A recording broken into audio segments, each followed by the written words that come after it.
പ്രേക്ഷകർ, എന്താണ് winning combination? നിങ്ങൾ പല ക്യാപ്റ്റന്മാരും പറയുന്നത് കേട്ടിട്ടുണ്ടാവും, ഞങ്ങൾ വിന്നിംഗ് കോമ്പിനേഷനുമായിട്ട് മുന്നോട്ട് പോകാൻ പോവാണ് എന്നത്. മോഡേൺ ഡേ ക്രിക്കറ്റ് ഇത്രയധികം മാറിയിട്ട് പോലും ഇപ്പോഴും പഴയപടി നിൽക്കുന്ന ഈ ക്യാപ്റ്റന്മാരുടെ വാക്കുകൾ കേൾക്കുമ്പോൾ ചിരിയാണ് വരുന്നത്. Winning combination. ഒരു ടീമിനൊപ്പം നിങ്ങൾ വിജയിച്ചു കഴിഞ്ഞാൽ ആ ടീമിന് പിന്നെ ഞങ്ങൾ ജന്മത്ത് മാറ്റില്ല, ആ ടീമുമായി മാത്രമേ ഞങ്ങൾ എല്ലാ മത്സരവും കളിക്കുകയുള്ളൂ, അതാണ് ഞങ്ങളുടെ മൊമെൻറ്റവും ഫോമിനും ഒക്കെ ഏറ്റവും പ്രധാനപ്പെട്ടത് എന്ന് ചിന്തിക്കുന്ന ക്യാപ്റ്റന്മാർ നമുക്ക് ചുറ്റുമുണ്ട്. അത് പറയാതിരിക്കാൻ സാധിക്കില്ല. അതിലേറ്റവും പ്രധാനപ്പെട്ട ഒരു ടീമാണ് ഇന്ത്യ.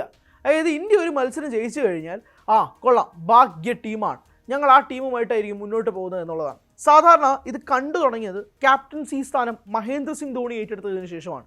ധോണി ആ ക്യാപ്റ്റൻസി ഏറ്റെടുത്തതിന് ശേഷം ധോണി ഒരു ടീമുമായിട്ട് മുന്നോട്ട് പോവുകയാണെങ്കിൽ അതിൽ നിന്നും വലിയ ചേഞ്ചസ് ധോണി ഉണ്ടാക്കാറില്ല. Let it be IPL, let it be Indian national team, അങ്ങനെ വലിയ ചേഞ്ചസ് ഉണ്ടാക്കാറില്ല.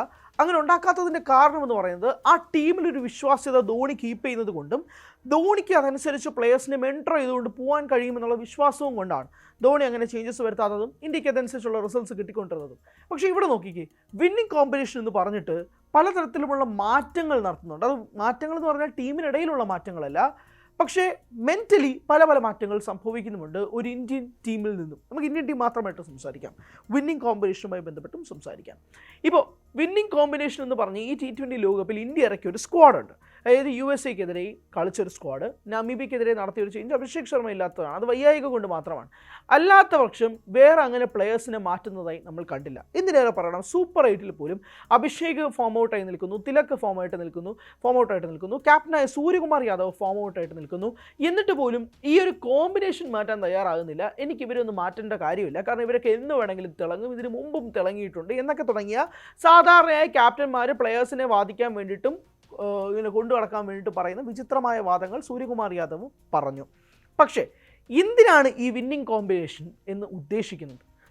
നിങ്ങൾ ശ്രീലങ്കയ്ക്കെതിരെ ഒരു മത്സരം കളിക്കുന്നു. ആ കളിക്കുന്ന മത്സരം, ഇന്ത്യ വേഴ്സസ് ശ്രീലങ്ക മത്സരം നടന്നത് ശ്രീലങ്കയിലാണ്. ശ്രീലങ്കയെ അവരുടെ നാട്ടിൽ പോയി തന്നെ തോപ്പിച്ചു വിട്ടു ഇന്ത്യ. ജസ്റ്റ് ഒരു ഹൈപ്പോത്തറ്റിക്കൽ സിറ്റുവേഷൻ നിങ്ങൾ ചിന്തിച്ചു നോക്ക്.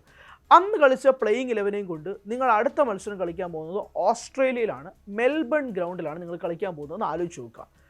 കഴിഞ്ഞ മത്സരം ശ്രീലങ്കയ്ക്കെതിരെ ഞങ്ങൾ ഇതേ ടീമുമായിട്ട് ജയിച്ചതല്ലേ, അപ്പോൾ പിന്നെ ഓസ്ട്രേലിയയും നമുക്ക് ഇതേ ടീമിൽ തന്നെ കളിപ്പിക്കാം എന്ത് പറയുന്നു ക്യാപ്റ്റൻ എന്ന് പറയുമ്പോഴേക്കും ക്യാപ്റ്റൻ പറയുന്നു യെസ് കോച്ച്, അങ്ങനെ തന്നെ കളിക്കാം, അതാണല്ലോ നമ്മുടെ കോൺഫിഡൻസ് നല്ലത്, എല്ലാവരും കളിച്ചുകൊണ്ടിരിക്കുകയല്ലേ എന്ന് പറയുന്നു. പിച്ച് കണ്ടീഷൻസോ അല്ലെങ്കിൽ ഗ്രൗണ്ട് കണ്ടീഷൻസോ ഒന്നും നോക്കാതെ, ഡേ ആണോ നൈറ്റ് ആണോ മത്സരം എന്നൊന്നും നോക്കാതെ മെൽബൺ ക്രിക്കറ്റ് ഗ്രൗണ്ടിലേക്ക് ഇതേ ഇന്ത്യൻ ടീം പോവാണ്. അവിടെ പോയി അട്ടപ്പട്ടലം പരാജയപ്പെട്ട് തിരിച്ചു വരുന്നു.